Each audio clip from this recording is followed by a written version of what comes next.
آج کل جب کوئی لڑکا یا لڑکی حرام رشتہ ختم کرنے کی کوشش کرتا ہے تو سب سے پہلے الزام اسی پر لگایا جاتا ہے کہ تم نے مجھے چھوڑ دیا، تم نے مجھے تکلیف دی۔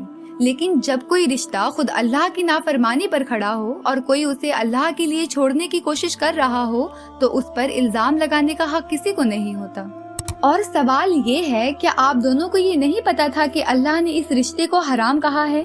اور اگر پتا تھا تو پھر ذمہ داری صرف ایک پر کیسے ڈالی جا سکتی ہے؟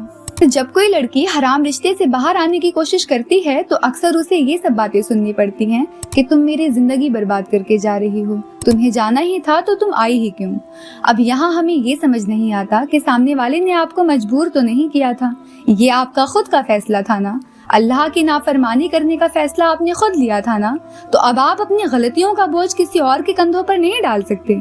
اور بات یہ ہے کہ ہم اصل بات سے بھاگ رہے ہوتے ہیں۔ اصل بات یہ کہ ہم دونوں نے مل کر ایک ایسی چیز چوز کی جس کو اللہ نے پہلے ہی منع کر دیا تھا، اور اب جب کوئی رکنا چاہتا ہے، اللہ کی طرف بڑھنا چاہتا ہے، تو اسے ایموشنلی بلیک میل کرنا، اسے افسوس میں ڈالنا، یہ صحیح نہیں ہے۔ غلطی دونوں کی تھی اور سدھرنا بھی دونوں کی ذمہ داری ہونی چاہیے۔ دین کا مطلب یہ نہیں ہوتا کہ آپ زندگی بھر اپنی غلطی کو جسٹیفائی کرتے رہیں۔ دین کا مطلب ہوتا ہے کہ جہاں سچ سمجھ آ جائے بس وہیں رک جائیں۔ اور ویسے بھی جو اللہ کے لیے چھوڑ دیا جائے وہ کبھی ضائع نہیں ہوتا۔